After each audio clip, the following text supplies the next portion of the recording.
Story. तो कहानी की शुरुआत में हमें कपल को देखते हैं। रात का वक्त होता है और कार्तिक अपनी गर्लफ्रेंड रम्या को उसके घर ड्रॉप करने आया होता है। और रम्या को लगता है कि अगर हमें कोई साथ में इस तरह रात में देख लेगा तो बवाल हो जाएगा। वैसे भी तुमने मुझे इतना बढ़िया गिफ्ट दिया है, ये हार्ट शेप पेंडेंट मेरे दिल के बहुत ही करीब है। फिर ये लोग नॉर्मल गर्लफ्रेंड बॉयफ्रेंड की तरह लव यू वगैरह बोलते हैं और कार्तिक वहाँ से चला जाता है। रम्या इसके बाद अकेले ही अपने घर की ओर बढ़ जाती है। यहाँ से उसका घर थोड़ी दूरी पर होता है दोस्तों। कुछ ही दूर जाने के बाद अचानक से एक ब्लैक हुडी वाला उसको दबोच लेता है और उसको एक इंजेक्शन लगा देता है। इसके बाद वो रम्या की लाश को अपनी कार के पीछे डालकर निकल जाता है। फिर हम एक ब्लैक हुडी वाले लड़के अर्जुन को रात में जॉगिंग करते हुए देखते हैं। अचानक से उस पे एक उल्लू हमला करता है। अब अगले दिन की बात होती है दोस्तों। रोड की साफ सफाई के लिए कर्मचारी जब आते हैं ना, तो उनमें से एक फीमेल कर्मचारी की नजर जाती है बड़ी वाली डस्टबिन में। उसमें ना उसको एक न्यू सैंडल दिखाई देती है। तो उसे देखने के लिए जब जाती है तो देखती है कि यहाँ सिर्फ सैंडल ही नहीं बल्कि एक लड़की की लाश भी है, जो कि पता नहीं पर कोयले जैसी काली हो गई है। जिसके बाद पुलिस को इन्फॉर्म किया जाता है। ये घटना हुई थी दोस्तों केरला में। पर जैसे ही इस घटना के बारे में सीनियर एडीजीपी ध्रुव को पता चलता है तो वो अपने मुंबई के सीनियर से परमिशन लेकर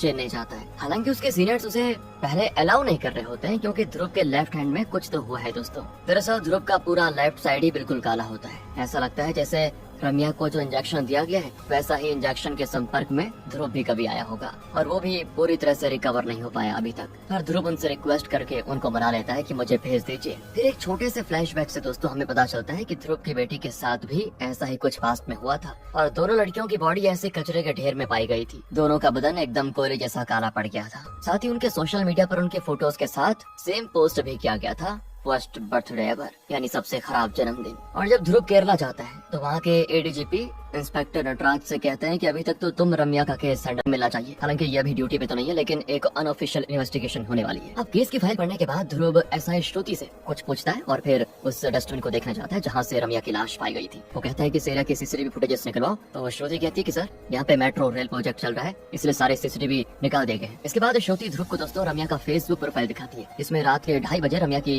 काली लाश को डस्टबिन में डालकर पोस्ट किया गया था कि माय वर्स्ट बर्थडे एवर। जबकि उसी रात 8:20 पे रम्या ने खुद अपने बर्थडे के पिक्स शेयर किए थे कि माय बेस्ट बर्थडे एवर, ये टैग डालकर। अब पुलिस इन्वेस्टिगेशन में पहले रम्या के बॉयफ्रेंड कार्तिक के बारे में पता चल चुका था। तो ध्रुव जाकर कार्तिक से भी मिलता है जो कि एक स्टूडियो चलाता है। वो मॉडलिंग, वेडिंग और मैगजीन्स के लिए फोटोशूट करवाता है। उसके स्टूडियो में काफी लोग काम भी करते हैं, उन्हीं में से एक रम्या भी थी, यानी वो उसकी एम्प्लॉय भी थी और गर्लफ्रेंड भी। तो कार्तिक ध्रुव को उस रात की सारी बातें बताता है और दुखी हो जाता है कि मैंने सपने में भी नहीं सोचा था कि अपने बर्थडे वाली रात ही मेरी रम्या की मौत हो जाएगी। मैंने उससे कहा था कि चलो मैं तुम्हें घर तक छोड़ देता हूँ, पर वो आधे रास्ते में उतर गई थी। मैं उस समय बाइक पे था। यहाँ ध्रुव ये बात नोटिस करता है कि रम्या के बर्थडे पे जो चेन कार्तिक ने उसे गिफ्ट की थी वो पुलिस को उसकी लाश के पास से बरामद नहीं हुई है। और कार्तिक जो दावा कर रहा है कि मैंने रम्या को 10:30 बजे उसके घर वाले सड़क पे ड्रॉप किया था, वहाँ के सीसीटीवी फुटेजेस से वो मैच कर रहा होता है दोस्तों। इसके बाद ध्रुव को श्रुति कुछ और सीसीटीवी फुटेजेस दिखाती है जिसमें रम्या अपने घर वाली सड़क की ओर जाते हुए दिख रही है। पर वो सड़क थोड़ी पतली होती है, उस साइड में कोई सीसीटीवी नहीं होता। और रम्या के आने से आधे घंटे पहले एक ब्लैक कलर की होंडा सिटी कार भी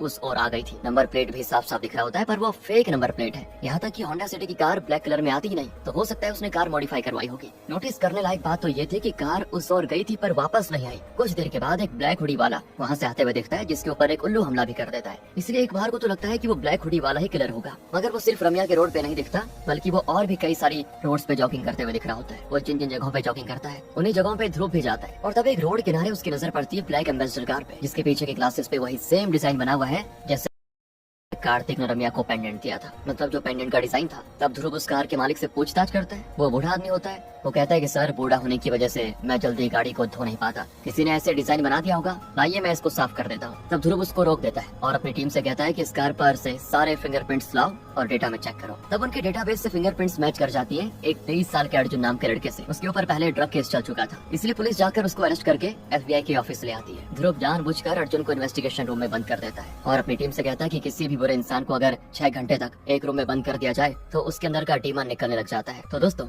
अर्जुन इन्वेस्टिगेशन रूम में बंद होता है और कैमरा से ध्रुव और उसकी टीम उस पे निगरानी रख रही होती है। ये लोग देखते हैं कि अर्जुन आराम से बिल्कुल बैठा हुआ है और बार बार बस यही कह रहा होता है कि सर आपने गलत इंसान को पकड़ लिया है, मैंने कुछ भी गलत नहीं किया। फिर वो वहाँ पे रखा हुआ पानी पीना स्टार्ट करता है। पहले वो 1 गिलास पानी पीता है, फिर 2 गिलास, फिर 3 गिलास। इस तरह वो धीरे धीरे करके कुछ ज्यादा ही पानी पी जाता है। 6 घंटे के अंदर वो 20 लीटर पानी पी जाता है दोस्तों। साथ ही वो काफी चीखता चिल्लाता है कि सर मुझे मेरी दवाई दे दीजिए, मेरा सर काफी दर्द कर रहा है। वो बिल्कुल दोस्तों पागल की तरह बिहेव करने लगता है। तब ये लोग अर्जुन के सामान से वही दवाई निकाल कर इंटरनेट पे सर्च करते हैं और उन्हें पता चलता है कि ये दवाई मेमोरी प्रॉब्लम वाले लोग खाते हैं। अर्जुन तो एकदम उस दवाई के बिना तड़पने लगता है। उसे एक लड़की का इल्यूजन आने लगता है जो उसे बार बार लूजर कह रही होती है। वो उसकी ड्राइंग भी बना देता है दीवार पर फिर वो उसे मिटा देता है और खूब चीखता चिल्लाता है। पानी की खाली बोतल को उठा कर फेंकता है और उस रूम से जो अटैच्ड वॉशरूम होता है उसकी बाल्टी में मुंह डालकर बैठ जाता है। तब जाकर कहीं ध्रुव एंटर करता है और उसकी दवाई उसको देता है, जिसे खाकर तब अर्जुन नॉर्मल होता है। इसके बाद ध्रुव उससे पूछताछ शुरू करता है कि तुमने दीवार पर जो ड्राइंग बनाई थी वो किसकी थी और तुम ये दवाई किस डॉक्टर के प्रिस्क्रिप्शन से ले रहे हो? तुम्हारा रम्या से क्या कनेक्शन है बताओ? तुमने उसे क्यों मारा? अर्जुन कहता है कि सर मैं उस लड़की को नहीं पहचानता,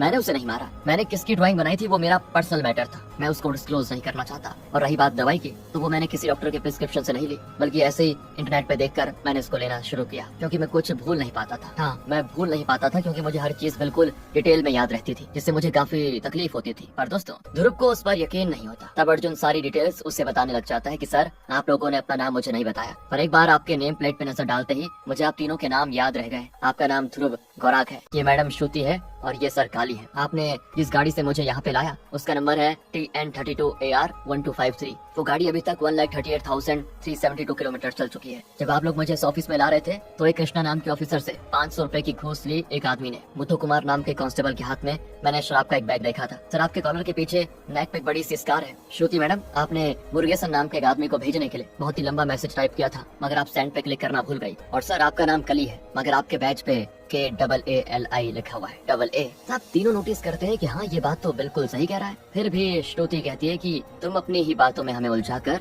मेन मुद्दे से हमें नहीं भटका सकते। तुम्हारा फिंगरप्रिंट हमें उस ब्लैक एम्बेसडर कार्ड से मिला है जिसपे तुमने रम्या के पेंडेंट का डिजाइन बनाया था। पर वो इस बात से मुकर जाता है दोस्तों। फिर ध्रुव उससे पूछता है कि तुम वैलेंटाइंस डे की रात को होटल पार्क शेराटन में क्या कर रहे थे? वैलेंटाइंस डे का नाम सुनते ही अर्जुन के सर में तेज दर्द हो जाता है। तो ध्रुव कहता है कि तुम लोगों को जो करना है करो, पर इसका मुंह खुलवाओ कैसे भी करके। तो कल ही उसको पीटने के लिए तैयार हो जाता है। तब अर्जुन भी अपना मुंह खोल देता है कि वो ड्राइंग रम्या की ही थी, वो ये रम्या नहीं थी जिसकी मौत हुई है। इसके बाद सीन पास्ट में शिफ्ट होता है। हम देखते हैं कि अर्जुन को रम्या नाम की एक लड़की पूरे क्लास के सामने प्रपोज कर देती है, पर अर्जुन कहता है कि मजाक मत करो। तो अकेले में वो फिर अर्जुन से पूछती है क्या मैं तुम्हें पसंद नहीं हूँ, क्या मैं सुंदर नहीं हूँ? अर्जुन कहता है नहीं ऐसी कोई बात नहीं है, पर तुम जैसी खूबसूरत लड़की भला मुझे क्यों पसंद करेगी? तब रम्या उसे उसकी सारी क्वालिटीज गिनवाती है कि तुम पढ़ने में स्मार्ट हो, तुम्हारी मेमोरी शार्प है, तुम बेवजह किसी भी लड़की से बात तक नहीं करते, तुम्हारे पेरेंट्स जिंदा नहीं है पर तुम अपना और अपनी बहन का ख्याल अच्छे से रखते हो, कभी भी किसी गलत काम में नहीं पड़ते, तुम बेस्ट स्विमर हो यहाँ के, अपना और अपनी बहन का खर्चा चलाने के लिए तुम सुबह में ड्राइवर की जॉब करते हो, फिर पढ़ाई में भी टॉप करते हो। तुम्हें भला कोई बेवकूफी होगा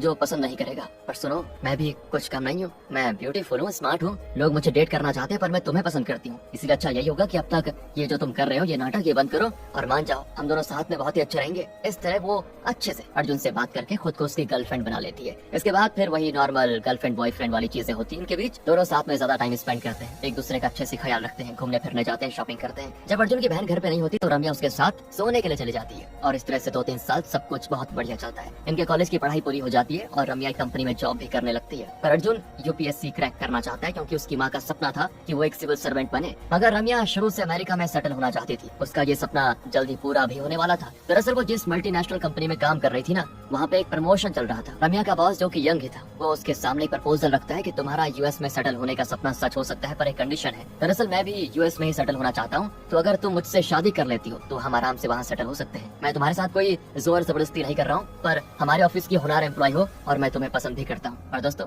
यहाँ रम्या अपने बॉस का ये प्रपोजल ठुकरा कर चली जाती है और सारी बातें आकर अर्जुन को बताती है। तो अर्जुन को उसके बॉस पे बड़ा गुस्सा आता है, पर रम्या उसको शांत करवाते हुए कहती है कि मैं अपने बॉस से सही से एक बार बात करूंगी कि वो अमेरिका वाला पोजीशन मुझे दे दे, पर मैं उनसे शादी नहीं कर पाऊंगी। तो इस बात पे अर्जुन और रम्या के बीच धीरे धीरे दोस्तों यहाँ से बहस शुरू हो जाती है, क्योंकि अर्जुन अब रम्या से काफी प्यार करने लग गया था और वो नहीं चाहता था कि रम्या उससे दूर हो जाए और वो भी ऐसे बॉस के अंडर काम करे जिसकी उस पर गंदी नजर है। ये उसे बिल्कुल भी बर्दाश्त नहीं। वहीं रम्या का मानना तो ये होता है कि इंडिया में क्या ही रखा हुआ है, यहाँ कितना पॉल्यूशन, पॉपुलेशन है, रिसोर्सेज की कमी है, अच्छा एनवायरनमेंट नहीं है। अर्जुन को भी मेरे साथ US में सेटल होना चाहिए, पर ये तो अपनी माँ का सपना पूरा करने के लिए लगा हुआ है, सिविल सर्वेंट के एग्जाम की तैयारी करने में। इसका खुद का कोई सपना नहीं है। माना कि ये अच्छा स्विमर है और ये स्विमिंग चैंपियनशिप जीतना चाहता है, मगर ये सब फिट रहने के लिए अच्छा है, इससे लग्जरी लाइफस्टाइल नहीं मिल सकता। अर्जुन रम्या से उखड़ा उखड़ा होता है दोस्तों। ऊपर से वो ये कह देती है कि तुम मेरे साथ अमेरिका क्यों नहीं चलना चाहते? तुम्हें क्या लगता है तुम्हारी गैर मौजूदगी में तुम्हारी बहन किसी के साथ लिव इन रिलेशन में रहेगी क्या? और दोस्तों रम्या की ये बात आग में घी डालने का काम कर देती है। इनके बीच यहाँ काफी झगड़ा हो जाता है। कुछ दिनों तक तो उनकी बातें भी बंद रहती है और फिर एक दिन अर्जुन को फेसबुक नोटिफिकेशन मिलता है, जिससे उससे पता चलता है कि रम्या इस वक्त पॉइजन पब में है। ये देखते ही अर्जुन भी वहाँ चला जाता है और देखता है कि यहाँ तो उसका बॉस उसे रिंग वगैरह पहनाकर प्रपोज कर रहा है, केक वगैरह भी रखा हुआ है, पूरा माहौल सेट है और रम्या भी ये सब एंजॉय कर रही है। तो वो उसी वक्त रम्या से कहता है कि चलो मेरे साथ, पर वो इनकार कर देती है।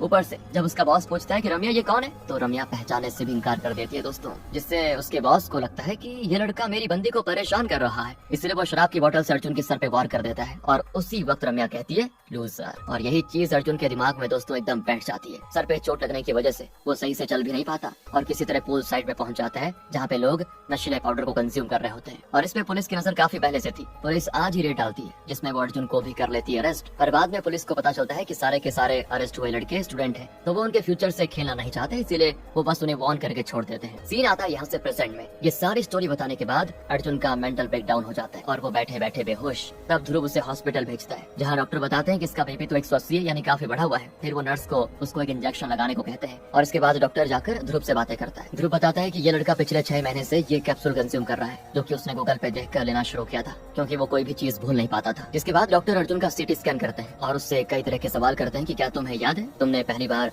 चलना स्टार्ट कब किया था। वो बताता है कि हाँ, जब मैं 1 साल का था और मैं कंजामलाई टेम्पल के दर्शन करने गया था उस समय। दरअसल पहले मेरे माता पिता का ये कहना था कि उनका बच्चा नहीं हो रहा, तो उन्होंने उसी टेम्पल में मेरे होने की मुराद मांगी थी और उसके बाद से वो हर साल उसी टेम्पल पे जाने लगे। लोगों का ऐसा मानना है कि वो मंदिर बड़ा प्रतापी है, वहाँ पे रहने वाले जानवर कोई आम नहीं है, बल्कि बड़े बड़े ऋषि मुनियों का जन्म वहाँ पे जानवर के रूप में हुआ है और उनमें दिव्य शक्ति है। उस मंदिर की एक और खासियत है कि वहाँ पे एक जड़ी बूटियों वाला कुआं है, जिसके पानी से नहाकर कई सारे लोगों के रोग दूर हो जाते हैं। दोस्तों इसके बाद हम पास्ट का एक फ्लैशबैक देखते हैं, जिसमें अर्जुन के 1 साल होने की खुशी पे उसके पेरेंट उसे उसी टेम्पल में लेकर जाते हैं। वो लोग भगवान से आंखें बंद करके प्रार्थना करते हैं कि तभी दोस्तों छोटा सा अर्जुन, उसकी नजर जाती है कुएं के पास वहाँ नहाते हुए लोगों पे और उसके मन में भी नहाने की इच्छा हो जाती है। इसके बाद वो पहली बार अपने पैरों पे चलना शुरू करता है और जब तक वो कुएं तक जाता तब तक कुएं पे मौजूद लोग नहाकर आ चुके होते हैं और अर्जुन कुएं में झांकने के चक्कर में उसके अंदर गिर जाता है। उसके पैर कुएं के नीचे एक लता से लपट जाते हैं। साथ ही उसे एक बड़ा सा कछुआ भी दिखाई देता है, जो कि अर्जुन के नोज को टच करता है और ऐसा लगता है जैसे कोई मैजिकल पावर भी उससे ट्रांसफर होकर अर्जुन में चली गई हो। इसके बाद वो बेहोश हो जाता है और जब जागता है तो देखता है कि उसके पेरेंट्स ने उसको कुएं से बाहर निकाल लिया। सीन आता है फिर से प्रेजेंट में। डॉक्टर ध्रुव को बताते हैं कि देखो अर्जुन का माइंड तो बड़ा ही कमाल का है, जिस तरह से उसे हर चीज बिल्कुल डिटेल्स में याद रहती है। वैसे तो आज तक दुनिया में सिर्फ 50 लोग ही हुए हैं आज तक इस तरह के ब्रेन पे रिसर्च चल रही है। इसके बाद जब ध्रुव अर्जुन के पास जाता है तो देखता है कि उसने एक मेडिकल पेपर पे फिर से वही शेप ड्रॉ किया है, जैसा शेप रम्या के बॉयफ्रेंड ने पेंडेंट में दिया था, मतलब जिस शेप का पेंडेंट था। तो ध्रुव उससे पूछता है आखिर तुम बार बार इस पेंडेंट के डिजाइन को क्यों बना रहे हो। वो कहता है कि मुझे नहीं पता सर, ये मुझसे बन जा रहा है बस अपने आप। ध्रुव कहता है अगर तुम किलर नहीं हो तो तुमने कहीं तो देखा होगा ना डिजाइन, जरा याद करके बताओ कहाँ देखा था। तो वो कहता है कि सर मैंने इसे कॉन्शियस माइंड से देखा ही नहीं है, शायद इसलिए मुझे याद नहीं आ रहा। हो सकता है मैंने इसे अनकॉन्शियस माइंड में देखा हो और अनकॉन्शियस माइंड से देखते हुए चीजों को याद करने के लिए मुझे पानी में जाना होगा, मुझे मेरे स्विमिंग क्लास जाने दीजिए। पर ध्रुव को लगता है कि ये नाटक कर रहा है, इसे बस भागने का बहाना चाहिए, इसीलिए ये लोग भी उसके साथ जाते हैं। जहाँ जाने पे अर्जुन स्विमिंग पूल के अंदर जाकर आराम से बैठ जाता है। ये देखकर पुलिस वाले तो हैरान हो जाते हैं। वो उसके कोच से पूछते हैं कि आखिर ऐसे कैसे कर पा रहा है। तो कोच बताते हैं पता नहीं सर, इसे स्विमिंग मैंने नहीं सिखाई।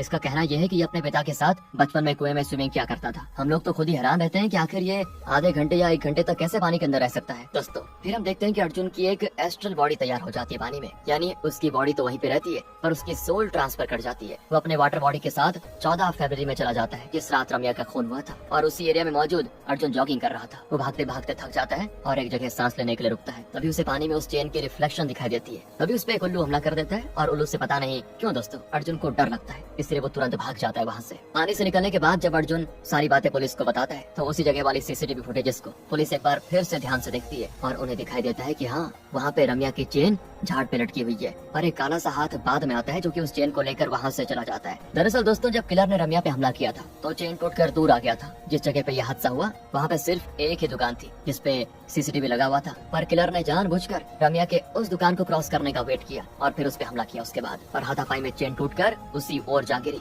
और एक झाड़ पे अटक गई थी। वो कोई सबूत नहीं छोड़ना चाहता था, इसीलिए उसने धीरे से वो चेन भी ले लिया था। उसने उस वक्त ब्लैक कलर का ग्लव पहना हुआ था, रात भी थी तो काले में काला साया दिख नहीं पाया। इसीलिए जब अर्जुन ने ये बात पुलिस को बताई तब पुलिस वालों ने उस वीडियो को गौर से देखा, वरना वो तो बस यूं ही ऊपर से देखकर निकल जाते। और अब इन्होंने अर्जुन को छोड़ दिया था क्योंकि उसकी बहन का बार बार कॉल आ रहा होता। अब जब पुलिस वालों को अर्जुन की पावर्स का अंदाजा होता है तो वो उस पे हेल्प मांगने के लिए दोबारा उसके घर जाते हैं। पर उस वक्त अर्जुन सोया हुआ होता है क्योंकि कल पूरे दिन और रात में जो जो हुआ उससे वो काफी डिस्टर्ब हो चुका था। इसलिए ध्रुव और काली भी धीरज रखते हैं और उसके जागने का इंतजार करते हैं। फिर जब वो जागता है ना और वापस से पुलिस वालों को अपने घर पे देखता है तो गुस्सा हो जाता है। वो कहता है कि मैंने आपसे कहा था कि मेरे पास्ट की यादें मेरे ताजा मत करवाइए, लेकिन आपने मेरी एक्स की पूरी स्टोरी डिटेल में सुनी। कल पूरे दिन आपने मुझे टॉर्चर किया और अब मैंने आपको बता दिया है ना कि मैंने वो चेन कहाँ देखी थी, तो फिर अब आप लोग मेरे पीछे क्यों पड़े हुए हो। तो ध्रुव उससे कहता है कि देखो दरअसल बात यह है, हमें तुम्हारी मदद की सख्त जरूरत है। पर वो मदद करने से इनकार कर देता है। वो कहता है कि देखिए 1-2 महीने में यूपीएससी के एग्जाम है, प्लीज मुझे पढ़ाई पे ध्यान देने दीजिए। तब जाकर ध्रुव उसको एक वीडियो दिखाता है जिसमें ध्रुव की बेटी प्रिया की एक फ्रेंड ने वीडियो कॉल किया था और ध्रुव से कहा था कि अंकल इस कॉल को रिकॉर्ड कर लीजिए,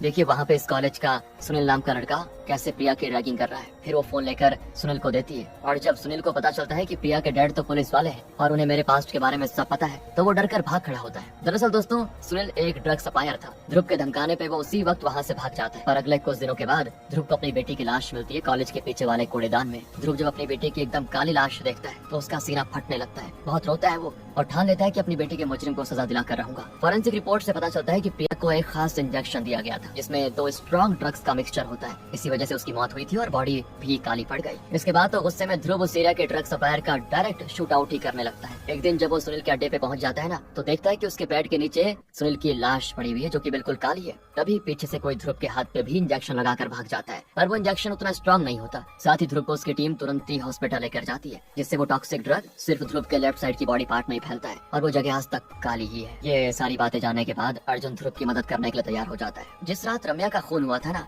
उस रात तेज बारिश भी हुई थी 9 बजे के आसपास, इसलिए उस दिन पानी कई जगहों पे जमा हुआ था। अब जाहिर सी बात है बारिश का पानी तो समंदर से ही आता है, इसलिए पुलिस वाले एक खास स्विमिंग पूल का इंतजाम करते हैं जिसमें समंदर का पानी भरा होता है। समंदर के पानी की डेंसिटी ज्यादा होती है दोस्तों, इसलिए अर्जुन को एक स्पेशल सूट पहनाया जाता है और उसके बाद ही उसे एस्ट्रल बॉडी वाली प्रैक्टिस करने को कहा जाता है। अर्जुन थोड़ी देर के लिए उस समंदर पानी वाले स्विमिंग पूल में मेडिटेशन करता है और उसे उस रात की सारी बातें पता चल जाती है कि कैसे उस दिन किलर ने रम्या को मारा था और फिर उसकी बॉडी को अपनी काली कार में डालकर दूसरे एरिया में लेकर गया और वहाँ के डस्टबिन में उसको फेंक दिया। फिर रम्या के फोन से ही उसके फेसबुक पे वो पोस्ट किया था कि वर्स्ट बर्थडे एवर। उसके बाद वो अपने घर चला गया। उसके घर के बाहर गेट के पास एक क्रॉस बना हुआ है, साथ ही किलर के पास एक काले रंग का उल्लू भी है जिससे एस्ट्रल बॉडी में होने के बाद भी अर्जुन को डर लग रहा होता है दोस्तों, क्योंकि वो उल्लू से डरता है। तभी अर्जुन की बॉडी वापस उसके ह्यूमन बॉडी में आ जाती है क्योंकि वो बहुत देर से बाहर था, इससे ज्यादा वो बाहर नहीं रह सकता था। तो वो सारी बातें पुलिस को बता देता है। वो ये भी बता देता है कि किलर का घर किस एरिया में है और उसके घर के बाहर क्रॉस बना हुआ है। तो पुलिस वाले फिर उसी एरिया में जाकर किलर का घर ढूंढने की कोशिश करते हैं। इनकी नजर चाय की दुकान पे 2 कचरे वाले पे पड़ती है जो कि आपस में बात कर रहे थे कि आज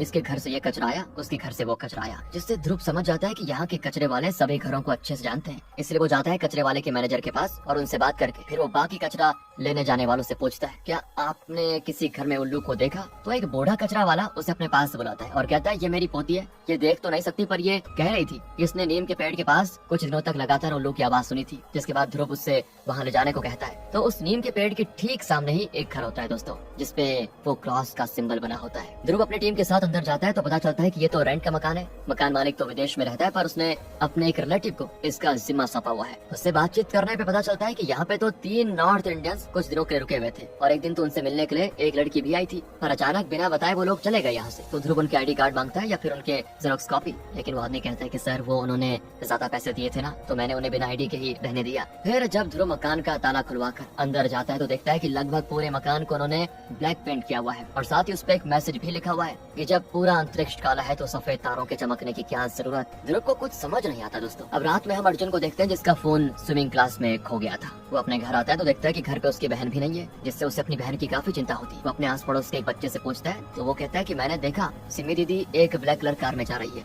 अर्जुन और भी ज्यादा परेशान हो जाता है दोस्तों। वो पुलिस में कंप्लेंट करता है। कॉल श्रुति उठाती है। उसे लगता है कि पक्का वो अपने किसी फ्रेंड के यहाँ चली गई होगी, मतलब सिमी। मगर अर्जुन को बड़ा डर लगता है क्योंकि आज से पहले ऐसा कभी नहीं हुआ था कि वो बिना बताए कहीं चली गई हो। अब अगली सुबह एक और लड़की की लाश मिलती है दोस्तों। उसकी भी मौत सेम पैटर्न में होती है, इसलिए अर्जुन बड़ा घबरा जाता है। उसे लगता है कि कहीं मेरी बहन तो नहीं है ये, पर बॉडी काली पड़ने से वो सही से पहचान नहीं पाता। और लास्ट टाइम जब अर्जुन ने अपनी बहन को देखा था सिमी को, तो उसने यही ऐसे कपड़े पहन के रखे हुए थे। वो बिलख बिलख कर रोने लग जाता है क्योंकि अब इस दुनिया में उसका कोई नहीं बचा। तभी उसकी नजर जाती सैंडल पे, तो वो कहना शुरू करता है नहीं नहीं मेरी बहन तो कभी भी सैंडल नहीं पहनती। जिसके बाद फिर पुलिस को पता चलता है कि ये लाश एक फीमेल डॉक्टर की है क्योंकि उनके फेसबुक पे भी एक पोस्ट शेयर किया गया था, जिसमें बिफोर एंड आफ्टर की फोटो का कोलाज किया हुआ था। यानी हाफ में वो बिफोर साइड वाले में बिल्कुल गोरी चिट्टी और आफ्टर वाली साइड में काली लाश। इसके बाद सिमी भी अपने भाई से किसी तरह कांटेक्ट करती है और कल की सारी बातें उसे बताती है कि भैया कल काफी बारिश हो गई थी, इसलिए मैं छत पे डांस प्रैक्टिस नहीं करवा पा रही थी अपने फ्रेंड्स को, इसलिए हमने सोचा कि कॉलेज चलकर ही प्रैक्टिस कर लेते हैं। तो मैं अपने फ्रेंड के साथ कॉलेज चली आई। फिर यही रात हो गई और जब मैंने आपको कॉल किया तो फोन नहीं लग रहा था, इसलिए मेरे फ्रेंड्स ने कहा कि यही कॉलेज के हॉस्टल में हमारे साथ रुक जाओ।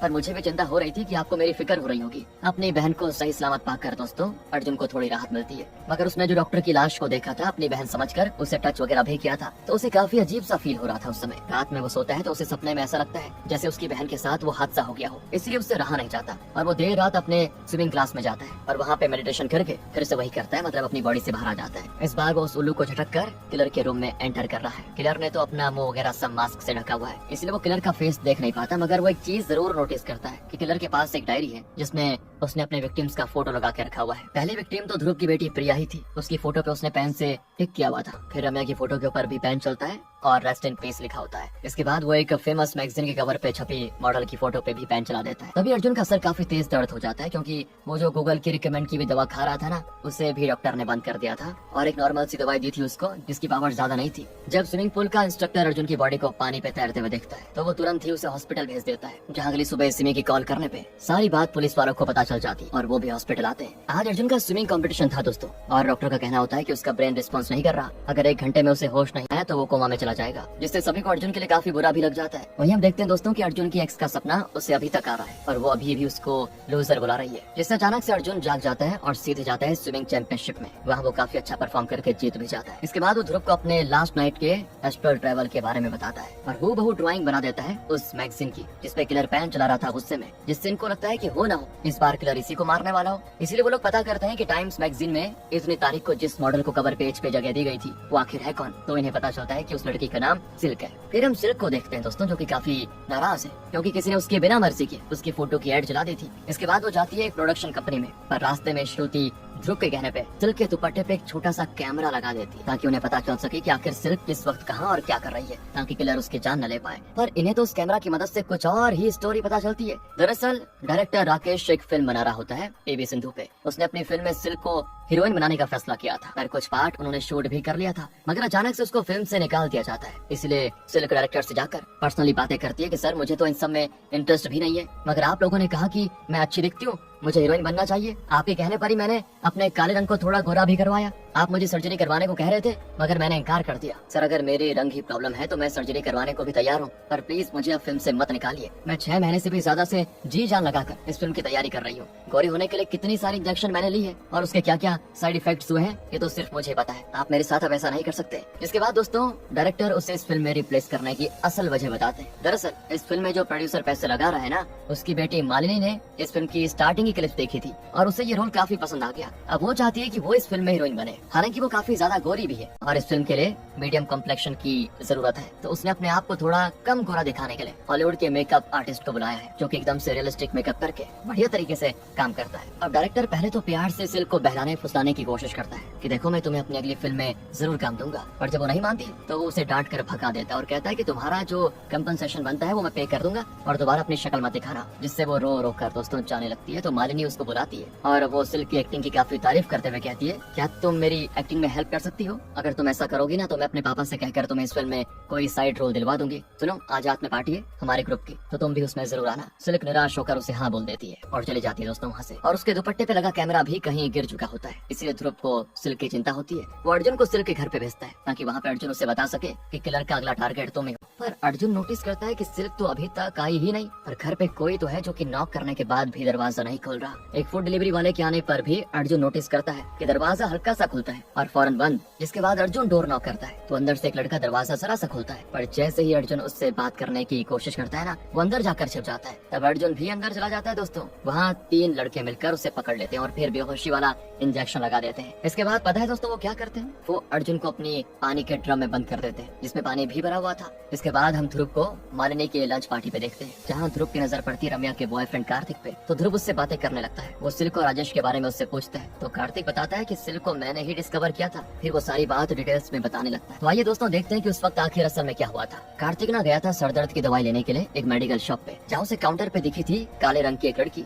जिसने फेस पे मास्क लगाया हुआ था। उसकी आंखें हाईलाइट हो रही थी जो कि कार्तिक को पसंद आ गई और उसने उसके पिक्स लेना शुरू कर दिया था। सिल्क को समझ आ गया कि ये मेरी फोटोज ले रहा है, तो उसने उसे कन्फ्रंट किया। तब कार्तिक ने बताया कि मैं एक फोटोग्राफर हूँ, मेरी मॉडलिंग एजेंसी से थोड़ी जान पहचान है, तुम्हारी आंखें बहुत ही सुंदर है, अगर तुम चाहो तो मैं तुम्हें मॉडलिंग ऑफर करवा सकता हूँ। जिसके बाद दोस्तों सिल्क कई सारे प्रोजेक्ट्स पे काम करती है और फिर धीरे धीरे उसकी मुलाकात होती है राजेश नाम के डायरेक्टर से। वो कहते हैं कि तुम दिखने में काफी प्यारी हो, बस तुम्हारा रंग थोड़ा ज्यादा ही गहरा है, अगर तुम अपना रंग थोड़ा लाइट कर लो तो तुम्हें अपनी अगली फिल्म में काम दे दूं। जिसके बाद सिल्क और कार्तिक का मिलना जुलना कम हो जाता है। अब वो राजेश के साथ ही ज्यादातर मिलती है, मगर एक पार्टी में इनकी मुलाकात हो जाती है जहाँ सिल्क कार्तिक को एक हार्ट शेप पेंडेंट वाली चेन देते हुए प्रपोज करती है, और कार्तिक उसे मना कर देता है। वो कहता है कि मैंने बस काम के नजरे से तुम्हें पसंद किया था, तो मुझे गलत समझ रही हो, मैं तुम्हें बिल्कुल भी इंटरेस्टेड नहीं हूँ उस तरीके से। तो सिल्क को यहाँ पे काफी शर्मिंदगी महसूस हुई, और वो कहते हैं कि कपल ना सही कम से कम बेस्ट फ्रेंड्स तो बन ही सकते हो ना, एक फ्रेंड के नाते ही इस पेंडेंट को रख लो। कार्तिक कहता है पर ये पेंडेंट तो तुम पहनती थी ना, तुमने एक बार बताया था कि तुम्हारे एक्स बॉयफ्रेंड ने तुम्हें ये गिफ्ट किया था। सिल्क कहती है हाँ दिया तो था मेरे एक्स बॉयफ्रेंड ने ही, पर उसने 5 साल तक मेरा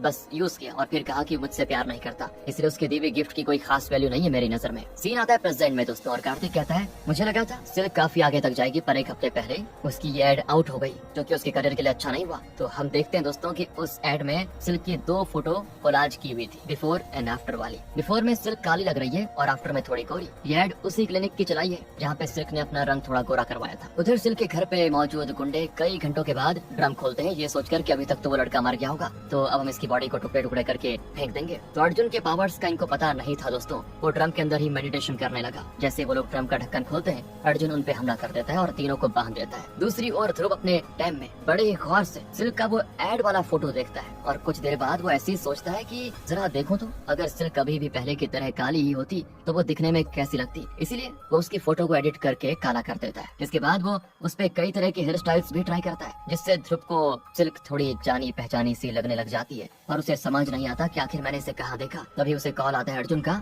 जो सिल्क के रूम में हुई सारी घटना उसको बताता है। इसके बाद वो सिल्क के लैपटॉप से उसकी पुरानी फोटोज भी वीडियो कॉल पे ध्रुव को दिखाता है। सिल्क के कंधे पे वो उल्लू भी बैठा होता है दोस्तों। साथ ही अर्जुन ने एस्ट्रल ट्रेवल करके किलर के घर पे जो जो चीजें देखी थी वो सारी चीजें यहाँ भी होती है, जिससे ध्रुव को याद आ जाता है कि ये लड़की आखिर है कौन। वो अपनी फाइल चेक करता है जिसमें सिल्क की पुरानी फोटो भी होती है, बल्कि कुछ और नशीली दवा तस्करी करने वाले लड़कों के साथ में होती है वो फोटो। पर उसका असली नाम सिल्क नहीं बल्कि मेघा है, और ये मेघा कोई और नहीं बल्कि सुनील की गर्लफ्रेंड थी दोस्तों। अब ध्रुव अपनी बेटी की वो वीडियो एक बार फिर प्ले करके देखता है, जिसमें सुनील बेटी के साथ रैगिंग के नाम पे छेड़खानी कर रहा है। उस वीडियो में पहले सुनील के कंधे पे एक उल्लू बैठा होता है, जिसे फिर सुनील ने मेघा के कंधे पे रखा था। इसके बाद वो ध्रुव की बेटी को छेड़ने लग जाता है, ये कहते हुए कि इतना पढ़ लिख कर कॉलेज में आ गई हो, जरा आई लव यू को हिंदी में बोल कर दिखाओ क्या कहते हो। तो वो कहती क्यों, मैं तुम्हारी गर्लफ्रेंड हूँ। सुनील कहता है कौन है ये मेघा, जिसपे वो कहती तुम्हारी तो गर्लफ्रेंड है ना, फिर तुम मुझसे आई लव यू क्यों सुनना चाहते हो। सुनील कहता है गर्लफ्रेंड कौन, ये मेघा और मेरी गर्लफ्रेंड, अरे कहीं से दिखने में ये लड़की जैसी लगती भी है क्या, इसकी काली बदसूरत बॉय कट हेयर,